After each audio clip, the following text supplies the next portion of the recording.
আল্লাহর ব্যাপারে নিরাশ হবেন না, তার দয়ার প্রতি আশা হারাবেন না।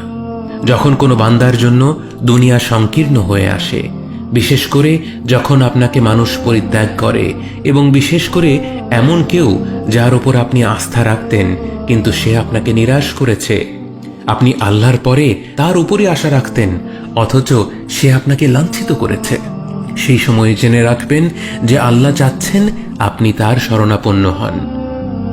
এই পৃথিবীর সবচেয়ে সুখী মানুষ হচ্ছে সে যে আল্লাহর দিকে তার মুখ ফেরায়। এই পৃথিবীর সবচেয়ে সুখী মানুষ সে যে আল্লাহর কাছে তার হৃদয় সমর্পণ করে। মনে রাখবেন যে আপনার একজন মালিক রয়েছেন যিনি আপনার প্রতি আপনার নিজের নফসের থেকেও দয়াবান, যিনি আপনাকে ভালোবাসেন এবং ভালোবাসেন যে আপনি তার কাছেই আশ্রয়ের জন্য ছুটে যান আর তাকেই আপনার দোয়ায় ডাকেন।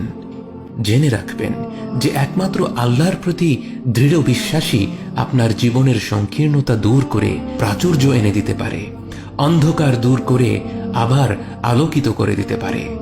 আপনি জেনে রাখবেন যে আল্লাহ আপনার প্রতি আপনার নিজের থেকেও বেশি দয়াবান। একমাত্র এই বিশ্বাসটাই আপনার সকল দুশ্চিন্তা ও বিষণ্ণতা মুছে দেবে। কে আছে এমন যে আল্লাহর দরজায় দাঁড়িয়েছে কিন্তু আল্লাহ তাকে তাড়িয়ে দিয়েছে?